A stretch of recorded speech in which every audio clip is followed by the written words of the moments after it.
Is China interfering in Canadian elections? This is the Great White North Report. I'm in love with the system, never going home. I'm in love. All right, in early November, Canadian intelligence warned Prime Minister Trudeau that China covertly funded 2019 election candidates. This is according to some sources. This was a global news expose, I guess you could call it. And in their article, they said the Canadian intelligence officials warned Prime Minister Trudeau that China has allegedly been targeting Canada with a vast campaign of foreign interference, which includes funding a clandestine network of at least 11 federal candidates running in the 2019 election. Now, is this anything new? No, you can go back and find stuff from 2010, all the elections going back that far. They've just become better at hiding it. The CCP also interferes in elections in places like Australia, Brazil, even the United States to a lesser extent.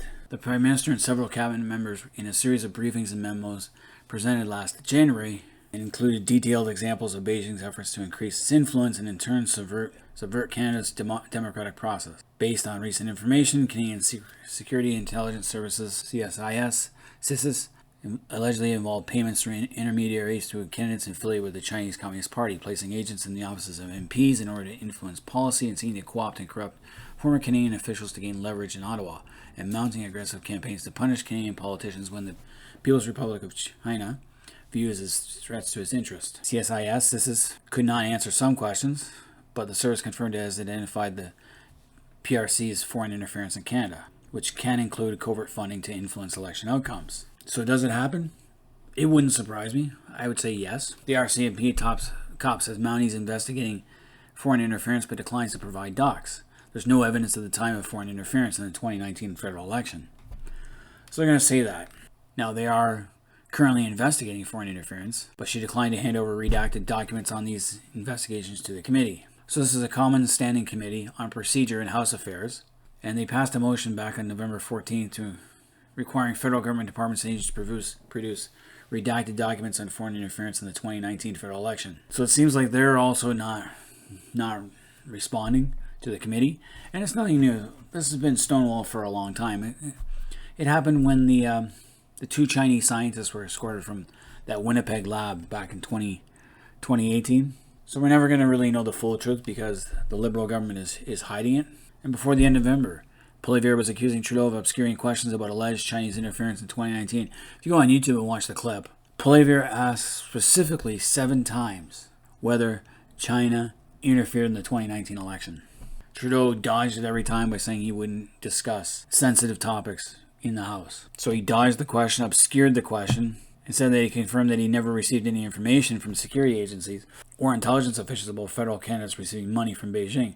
Of course he's going to say that because he probably benefited the most from it. So he's not answering the questions. He continually dodges. I think it's because he doesn't want to rattle the CCP any more than he already has. They're not a fan of Trudeau. If they can get rid of him and replace him with someone better, they would. They would help that person. So how do they do it? The Chinese government uses foreign agencies to influence Canadian politicians. That's nothing new. I've known for years. Things like TikTok and WeChat are run by Chinese companies, and any company that has more than 5 employees in China has to have a Communist Party member employed there. So the bigger the company, the more CCP members are going to have, and the more power they have on the board. You can't get big in China without being a CCP member. So what they do is they set up a network in any country, Canada for example, to store information in the media. They influence politicians and form partnerships with universities to secure intellectual property. In Canada, individuals and groups are targeted by Chinese party state actors and Chinese nationalists, both directly and indirectly. No, it's in plain sight. I know that. When one of the Ontario universities elected a Uyghur as their student president, the Chinese students on campus rose up, and they didn't do this by themselves. They were tasked by the CCP. And what they do is they use what's called the United Front Work Department. It's an agency responsible for coordinating Beijing's overseas influence operations, guides and controls an elaborate network of proxies and front organizations to intimidate and co-opt Chinese Canadians as well as politicians, academics, and business leaders. If you want to do business in China, you have to toe the line with the CCP. If you don't, you're out. Tim Hortons is currently trying to expand into China. Good luck with that. So Xi Jinping, when he spoke to Trudeau at the G20 summit. His words were, "If you're sincere, we should communicate with each other in a respectful manner. Otherwise, it'll be hard to say what the result will be." In other words, it's a threat. And Trudeau should have told him to stuff it. But of course, Trudeau is not a tough guy. Trudeau said that Canada believes in free, open, and frank dialogue. Well, that's not the CCP way. And they identified a clandestine network involving members of two major political parties, the Liberals and the Conservatives. Of course, the CCP is not going to worry about the Green Party or the NDP. They target the two major parties. Like I said, 2010, so in 2011, this guy was caught sending flirtatious texts to a Shanghai news reporter suspected of engaging in espionage. 2019, pro-China groups for President Trump to prevent demonstrators from protesting against the controversial extradition bill in Hong Kong. I think I covered that one. Bloomberg also reported pro-China agents posed as residents in attempts to spark protests to stop the extraction of rare earth material. I didn't know that one. I don't really follow Bloomberg that much. So what do? They broadcasting state-sponsored propaganda on social media platforms such as Facebook, Instagram, government control over China-based social media platforms such as WeChat and TikTok. Many Chinese speakers in Canada use WeChat to connect with family and friends back home. TikTok is popular among the youth. I've told my daughter to stay away from that, but she refuses to.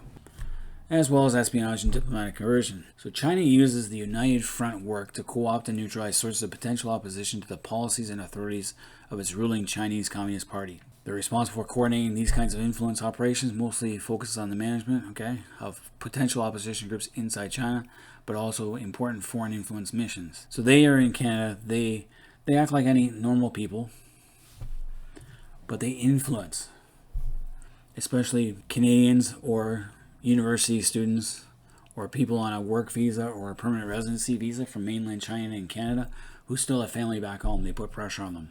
They direct overseas Chinese work which seeks to co-opt ethnic Chinese individuals and communities living outside China. And they also conduct influence operations targeting foreign actors and states. It's best to remember that the Chinese Communist Party wants everyone to think that being Chinese means you are part of the party. And that you can't. If you go against the Chinese Communist Party, then you're going against all Chinese people. That's the problem that we have to understand. Then we can make a solution. The solution is ban the CCP completely. Anyone connected with the Chinese Communist Party should be banned and kicked out of Canada. Pure and simple. We should also, if not sever ties, we should definitely limit them to the Chinese Communist Party by closing all their consulates, all the Confucius academies, because that's another form of propaganda. If we have to, they can maintain a small embassy in Ottawa. We could ban TikTok completely, or WeChat. It'd be hard because a VPN could bypass that, but it's possible to do it.